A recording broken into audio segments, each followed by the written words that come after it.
Hey everyone, and welcome back for another deep dive with us. Yeah, welcome back. I'm Hari, And I'm Kimi.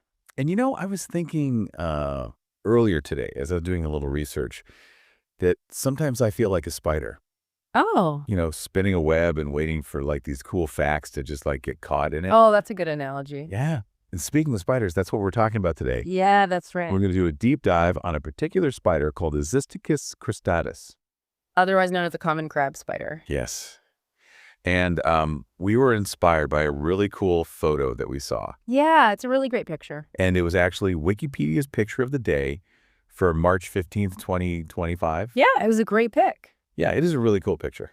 So this picture, it shows a female Xysticus cristatus. Okay. And she's catching a carnelian honeybee. Whoa. I know. And the background it's in Slovenia. Oh, wow. It's in this town called Bled. I've heard of that. Yeah, it's supposed to be very beautiful. And just the picture itself is also just really, really well done.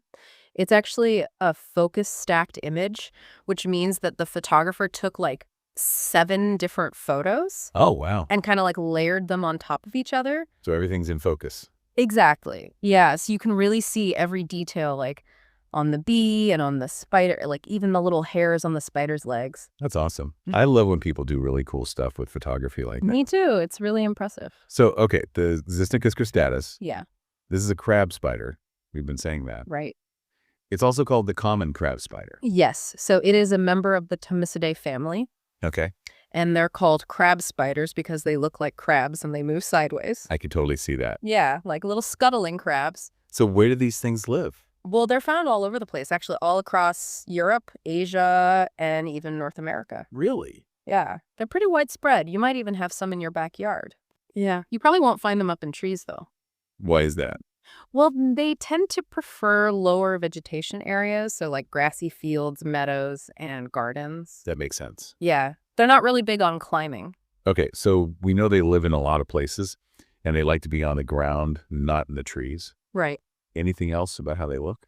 Yeah, so actually the females are larger than the males. Oh, interesting. Yeah, the females can grow up to like 8 millimeters long, but the males are only like half that size. Oh, okay, so the females are significantly bigger. Yeah, they are. And also their coloring can be pretty variable. It can range from like a creamy color to brown or even gray. I wonder if that helps them camouflage. Oh, for sure. It definitely helps them blend into their surroundings. Yeah, so, okay, let's go back to that photo that we were talking about, the one Yeah. with the bee. Right.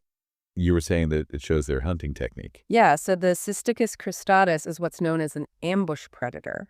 Okay, what does that mean? Well, so basically instead of like building a web to catch prey, they just sit and wait. Oh, so they're like the trapdoor spiders of the non-web world? Sort of, yeah. They'll just like hide in the vegetation with their forelegs outstretched. Oh, wow. And then when some unsuspecting insect comes by, bam, they grab it. Wow, that's pretty sneaky. It is. It's very effective, though. Yeah, I bet it is.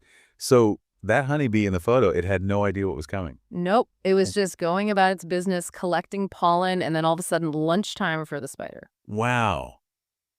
That's nature for you. It is. It's a wild world out there. It really is. So, okay, we talked about their habitat, their appearance, their hunting style. What about reproduction? Oh, yeah. So the females, they create these flat white egg sacs. Okay, And usually they'll attach those egg sacs to plants. makes sense. Yeah. And they're super protective of those eggs. They'll guard them until the baby spiders hatch. That's pretty cool. Yeah, it is. It really shows like their maternal instinct. Yeah, and you can kind of see that in the photo too.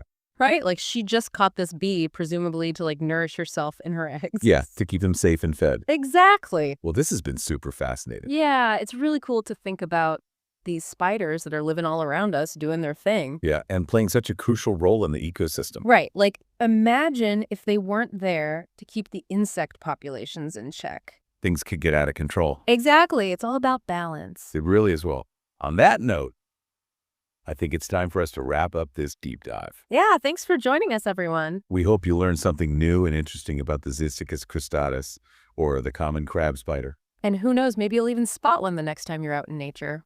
Just watch out for those outstretched forelegs. Bye, everyone.